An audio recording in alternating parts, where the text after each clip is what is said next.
मित्रों, ये कहानी आपको अच्छे विचार रखने को मजबूर कर देगी, आपके जीवन को और ऊंचाइयों पर ले जा सकेगी। चलिए बढ़ते हैं कहानी की ओर। मित्रों, क्या हुआ जब डीएम साहिबा कुंभ मेले में स्नान करने पहुंची और वहां उनका तलाकशुदा पति, जो अब नागा साधु बनकर भीख मांग रहा था, से उनका सामना हुआ। इसके बाद डीएम मैडम ने जो किया, उसे सुनकर आपके भी होश उड़ जाएंगे। ये घटना है उत्तर प्रदेश के प्रयागराज शहर की, जहां एक निम्न मध्यम वर्गीय परिवार में एक बेटी का जन्म हुआ था।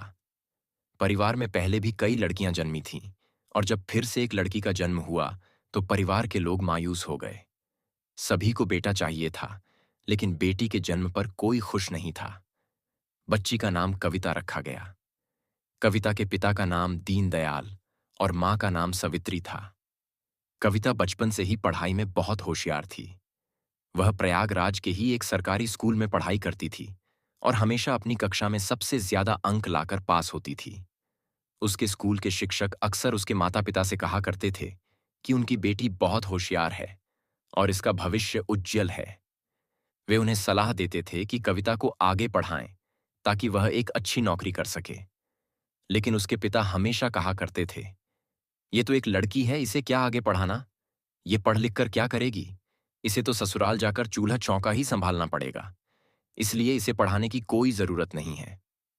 पर उसकी मां सवित्री, अपने पद के कुछ लोग कविता के लिए रिश्ता लेकर उसके माता पिता और दादा दादी के पास आए। यह सुनकर कविता बहुत दुखी हो गई, क्योंकि उसकी उम्र अब भी सिर्फ 16 साल थी। लेकिन उसके पिता दीनदयाल बहुत खुश थे, क्योंकि लड़के वाले एक अमीर खानदान से थे। वे चाहते थे कि जल्दी से कविता की शादी करके इस जिम्मेदारी से मुक्त हो जाए।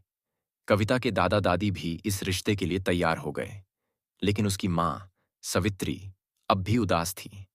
सबने बिना कविता की रजामंदी पूछे और उसकी पसंद नापसंद जाने बिना ही इस रिश्ते के लिए हां कर दी। लड़के की उम्र करीब 19 साल थी, जबकि कविता की सिर्फ 16 साल। जब कविता को पता चला कि उसकी शादी के लिए रिश्ता तय कर दिया गया है और कुछ दिनों में उसकी शादी होने वाली है, तो वह बहुत दुखी हो गई।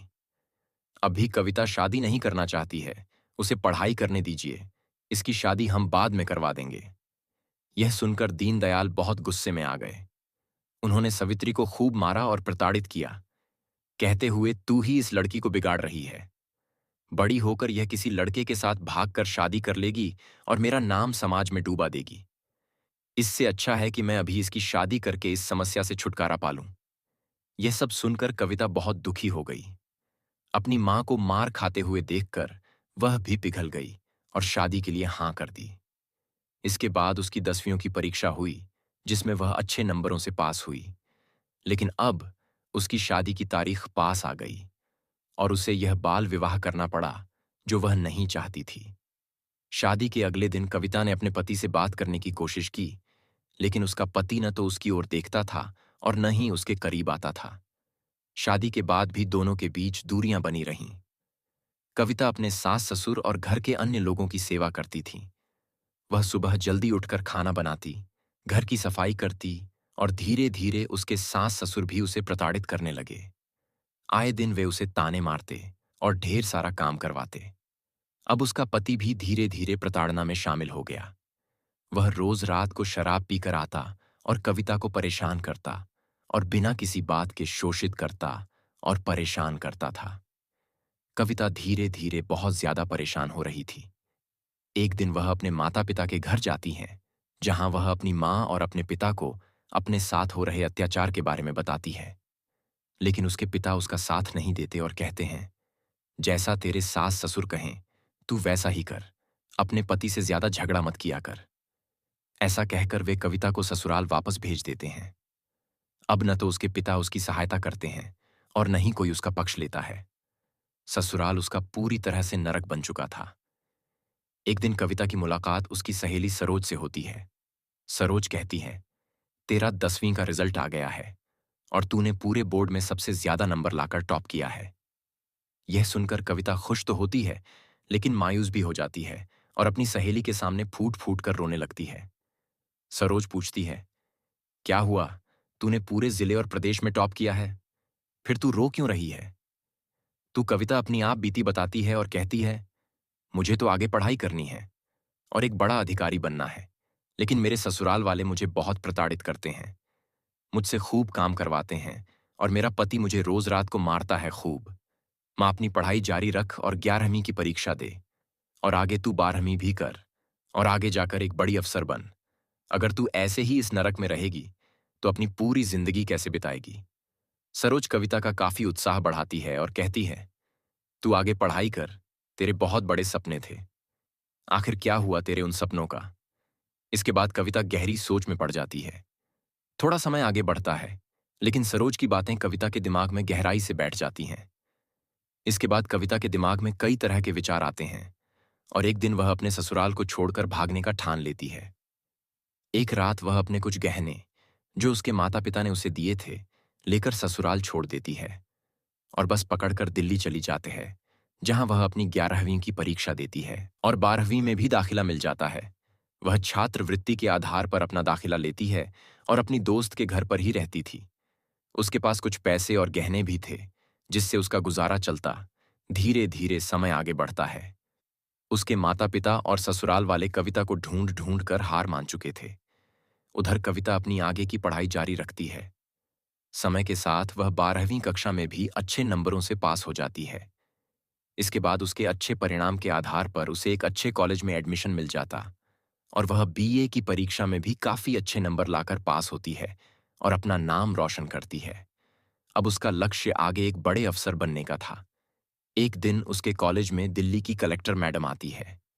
कलेक्टर मैडम अपने भाषण में अपने जीवन के संघर्षों को सभी बच्चों के साथ साझा करती है। कविता कलेक्टर मैडम की कहानी सुनकर बहुत प्रभावित होती है और वहीं से कलेक्टर बनने की प्रेरणा पाती है। कविता उसी दिन ठान लेती है कि वह भी एक दिन कलेक्टर बनेगी, लेकिन उसे यह समझ नहीं आ रहा था कि आखिर कलेक्टर बनने के लिए क्या करना पड़ता है। उसे इस बारे में जानकारी नहीं थी। इसके बाद वह कलेक्टर मैडम का पीछा करती है। सौभाग्य से कलेक्टर मैडम की नजर कविता पर पड़ जाती है। वह कविता से कहती है, बेटा क्या हुआ? मैं तुम्हें कब से देख रही हूं। तुम मेरा पीछा कर रही हो। भाषण देते समय भी मुझे तुम्हारे अंदर एक अलग ही तेज दिखाई दे रहा था। बोलो बेटा, क्या हुआ? कविता अपने जीवन की पूरी सच्चाई कलेक्टर मैडम को बता देती है। वह कहती है, मेरा बाल विवाह हुआ है। मेरे ससुराल वाले मुझे बहुत परेशान करते हैं। मेरा पति भी मुझे बहुत प्रताड़ित करता था। वहां से भागकर मैंने दिल्ली में एक सरकारी स्कूल में दाखिला लिया और अब बीए की परीक्षा दे रही हूं। यह सुनकर कलेक्टर मैडम कहती हैं, कविता बेटा, तुम बहुत बहादुर हो और तुमने बहुत अच्छा किया कि अपने उज्जवल भविष्य के लिए कदम उठाया। अगर तुम चाहो तो अपने भविष्य को बहुत सुनहरा बना सकती हो। कविता उनसे पूछती है, मैडम मुझे आगे जाकर क्या करना चाहिए? मैं भी आपके जैसी बड़ी अफसर बनना चाहती हूं। तब कलेक्टर मैडम कविता को बताती है, अगर तुम्हें मेरे जैसा बड़ा अफसर बनना है तो तुम्हें आईएएस की परीक्षा देनी होगी।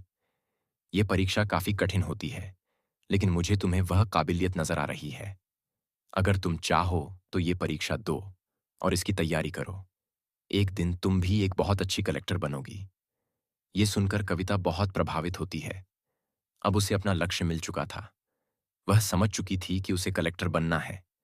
इसके बाद वह बाकी परीक्षाएं पास करके आईएएस बनने की तैयारी में जुट जाती है। वह एक कोचिंग सेंटर में दाखिला लेती है।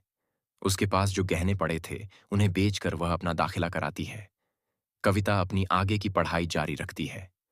इसके बाद उसकी मुलाकात एक गांव के लड़के से होती है, जो आईएएस की तैयारी कर रहा होता है। उसका नाम रवि था।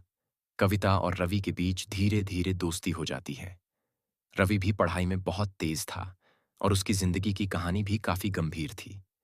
वह भी एक गरीब परिवार से था और अपने पूरे घर बार को छोड़कर कलेक्टर बनने के लिए दिल्ली आया था। धीरे धीरे दोनों के बीच नजदीकियां बढ़ने लगती हैं। दोनों एक दूसरे का उत्साह बढ़ाते हैं और एक दूसरे को पढ़ाई में आगे बढ़ाने में मदद करते हैं।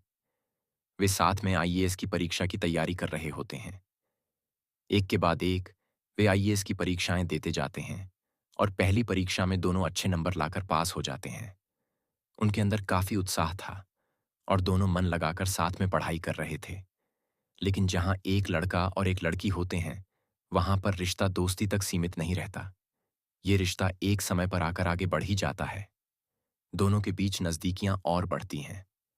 और एक दिन रवि कविता को प्रपोज कर देता है। वह कहता है, कविता मैं तुमसे बहुत प्यार करता हूं। कविता भी मन ही मन रवि से प्यार करती थी, लेकिन वह चाहकर भी उसे हाँ नहीं बोल पा रही थी। कविता भी झूठ नहीं बोलना चाहती। मैं तुम्हें सारी सच्चाई बताना चाहती हूँ। मुझे तुम बहुत पसंद हो, लेकिन मेरा बाल विवाह हुआ है और मैं अपने पति को छोड़कर यहां आई हूं। रवि कहता है, मुझे तुम्हारे पास्ट से कोई लेना देना नहीं है। मुझे तुम बहुत पसंद हो और मैं तुम्हारे साथ पूरी जिंदगी बिताना चाहता हूं। हम दोनों साथ में मिलकर कलेक्टर की आगे की परीक्षा देंगे और साथ में कलेक्टर बनेंगे। इसके बाद कविता भी रवि को हाँ कर देती है और दोनों एक दूसरे के और ज्यादा नजदीक आ जाते हैं। लेकिन कहते हैं ना कि जहां नजदीकियां बढ़ जाती हैं वहां लक्ष्य छूट जाते हैं। और हुआ भी यही। धीरे धीरे रवि का पढ़ाई से मन हट रहा था, जबकि कविता का ध्यान अपने लक्ष्य पर केंद्रित था। वह अपनी परीक्षा की तैयारी पूरी जोरों शोरों से कर रही थी, लेकिन रवि के मन में सिर्फ कविता के ही ख्याल थे। अब अगली परीक्षा आ चुकी थी। कविता ने अपना पेपर खूब अच्छे से दिया और रवि ने भी अपना पेपर दिया, लेकिन परिणाम उम्मीद के बिल्कुल उलट निकले। कविता अपनी परीक्षा में अच्छे नंबरों से पास हुई, जबकि रवि फेल हो जाता। यह देखकर रवि काफी ज्यादा दुखी हुआ।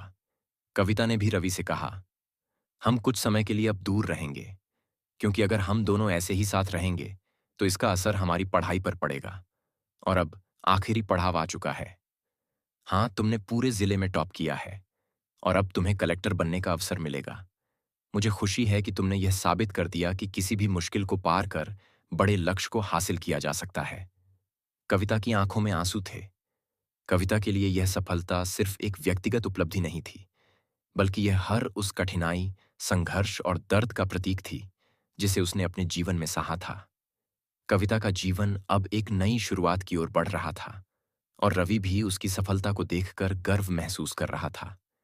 अब दोनों जानते थे कि सफलता सिर्फ शिक्षा और कठिन मेहनत से नहीं, बल्कि अपने सपनों के लिए लगातार लड़ने और हार न मानने से मिलती है। अगले कुछ दिनों में कविता का इंटरव्यू हुआ, जिसमें उसने शानदार प्रदर्शन किया और अपनी पूरी तैयारी को साबित किया। परिणाम आया और कविता ने कलेक्टर बनने का सपना पूरा किया। रवि ने उसकी कड़ी मेहनत को देखा और कहा, तुमने सिर्फ अपने लिए नहीं, बल्कि उन सभी महिलाओं के लिए भी एक मिसाल पेश की है जो समाज में दबावों और चुनौतियों का सामना करती है। तुमने हमें सिखाया कि किसी भी स्थिति में अपने सपनों से समझौता नहीं करना चाहिए। कविता ने कहा, यह मेरी केवल व्यक्तिगत सफलता नहीं है, यह उन सभी लोगों की सफलता है जिन्होंने मेरे सपने में विश्वास किया और मुझे हर कदम पर समर्थन दिया। अब कविता कलेक्टर बन चुकी थी, लेकिन उसका सफर यहीं खत्म नहीं हुआ था। उसने और रवि ने कसम खाई थी कि वे दोनों एक दूसरे का साथ नहीं छोड़ेंगे और अपनी मंजिल तक एक साथ आगे बढ़ेंगे। कविता ने रवि को गले लगाकर बहुत रोते हुए पूछा, तुम्हारे रिजल्ट का क्या हुआ? रवि ने मुस्कुराते हुए कहा, मैं तो तीसरे अटेम्प्ट में भी फेल हो गया था और चौथे अटेम्प्ट में भी फेल हो चुका हूं। यह सुनकर कविता का दिल भर आया। उसने मायूस होकर कहा, मुझे माफ कर दो। लेकिन रवि ने हौसला देते हुए कहा, कोई बात नहीं, तुम तो कलेक्टर बन गई हो ना, मैं उसमें ही खुश हूं। दोनों ने एक दूसरे को फिर से गले लगाया। इसके बाद कविता ने रवि से कहा, मैं डीएम के पद पर नियुक्त होने से पहले तुमसे शादी करना चाहती हूं, लेकिन उससे पहले मुझे कानूनी तौर पर अपने पति से तलाक लेना पड़ेगा। कविता ने अपने पति को तलाक का नोटिस भी जारी किया, लेकिन उधर से कोई जवाब नहीं आया। धीरे धीरे समय बीतता गया और रवि और कविता दोनों साथ रहने लगे। वे अब भी शादी नहीं कर पा रहे थे, क्योंकि कविता का अपने पहले पति से तलाक नहीं हो रहा था। इतने में कविता की पहली पोस्टिंग उत्तर प्रदेश के लखनऊ शहर में हो गई, जहां उसे अपना कार्यभार संभालना था। सबसे पहले कविता अपनी मां से मिलने घर गई। उसने घर जाकर अपनी मां को ढूंढा, जो किचन से बाहर आईं। अपनी बेटी को सामने देखकर मां खुशी से झूम उठी। उन्होंने कविता को गले लगाया और कहा, बेटी, तू कहाँ गई थी? इतने साल हम सब बहुत परेशान थे। कविता ने अपनी मां को बताया, मां, मैं दिल्ली में थी, वहां मैंने खूब मेहनत की और आज मैं कलेक्टर बन गई हूं। यह सुनकर उसकी मां की आंखों में आंसू आ गए और उन्होंने अपने पति को बुलाया। कविता के पिता अपनी बेटी को देखकर खूब रोने लगे और कहते हैं, बेटा, मुझे माफ कर दे। इस समाज में बेटियों के साथ इतना गलत होता है, जिसके चलते मैंने तेरी नाबालिग अवस्था में ही शादी करवा दी थी।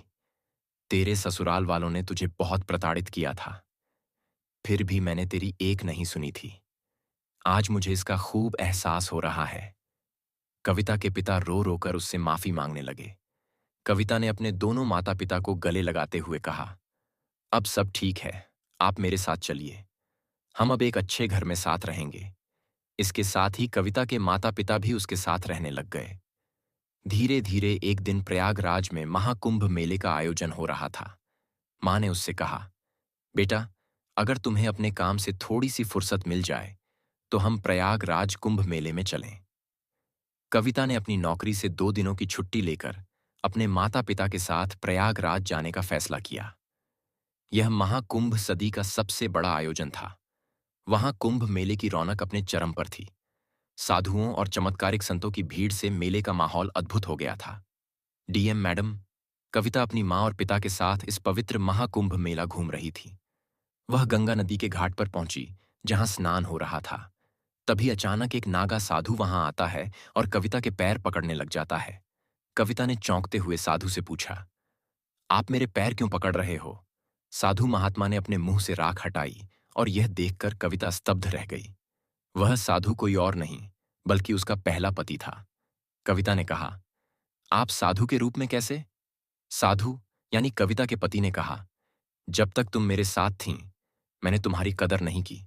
मैं तुम्हें रोज पीटता था, लेकिन जब तुम मुझे छोड़कर चली गई, मैंने एक अच्छी औरत को खो दिया था और बहुत ज्यादा दुखी हो गया था। कुछ सालों तक मैं इधर उधर पागलों की तरह घूमता रहा। इसके बाद मैंने निश्चय किया कि मैं अब संन्यास ले लूंगा, और तब मैंने साधु बनने का फैसला किया। यह सुनकर कविता और उसके माता पिता के होश उड़ गए। वह साधु रोते हुए बोला, मैंने तुम्हें खूब मारा था, खूब प्रताड़ित किया था। मुझे माफ कर दो, मुझे माफ कर दो। कविता ने अपने पहले पति से कहा, अगर आप मुझे नहीं मारते, नहीं प्रताड़ित करते, तो आज मैं कलेक्टर नहीं बन पाती। नियति ने यही लिखा था, जो भगवान चाहते हैं वही होता है। अगर आप और आपके माता पिता मुझे प्रताड़ित नहीं करते, तो आज मैं डीएम नहीं बन पाती। इसके बाद डीएम मैडम यानी कविता उस अघोरी साधु, जो उनके पहले पति थे, से कानूनी तौर पर तलाक ले लेती हैं। तलाक के बाद कविता और रवि की शादी होती है। उनकी शादी बेहद धूमधाम से होती है और दोनों एक दूसरे के साथ प्रेम पूर्वक रहने लगते हैं। शादी के बाद कविता और रवि ने एक दूसरे के साथ मिलकर अपनी अपनी जिम्मेदारियों को बखूबी निभाया। कविता ने अपने डॉ मोहन के पद पर रहते हुए समाज में कई सकारात्मक बदलाव लाए। उन्होंने महिलाओं के अधिकारों और शिक्षा के लिए कई योजनाएं शुरू की, जिससे कई लड़कियों को अपने सपने पूरे करने का मौका मिला। रवि ने भी अपने कलेक्टर बनने के सपने को फिर से जीने का फैसला किया और कविता के समर्थन से एक बार फिर से परीक्षा की तैयारी शुरू की। इस बार रवि ने पूरी लगन और मेहनत से पढ़ाई की और आखिरकार वह भी कलेक्टर बनने में सफल हो गया। दोनों ने अपने अपने क्षेत्रों में आदर्श बनकर समाज के सामने एक उदाहरण प्रस्तुत किया। उनकी कहानी ने न केवल लोगों को प्रेरित किया, बल्कि यह भी दिखाया कि अगर सही समय पर सही फैसले लिए जाएं और सच्चे साथी का साथ हो, तो किसी भी मुश्किल को पार किया जा सकता है। उनकी सफलता की कहानी पूरे देश में चर्चा का विषय बन गई और कई युवा उनके जीवन से प्रेरित होकर अपने सपनों को साकार करने के लिए आगे बढ़े। कविता और रवि का जीवन एक प्रेरणादायक कहानी बन गया, जो समाज में परिवर्तन और उम्मीद की किरण लेकर आया।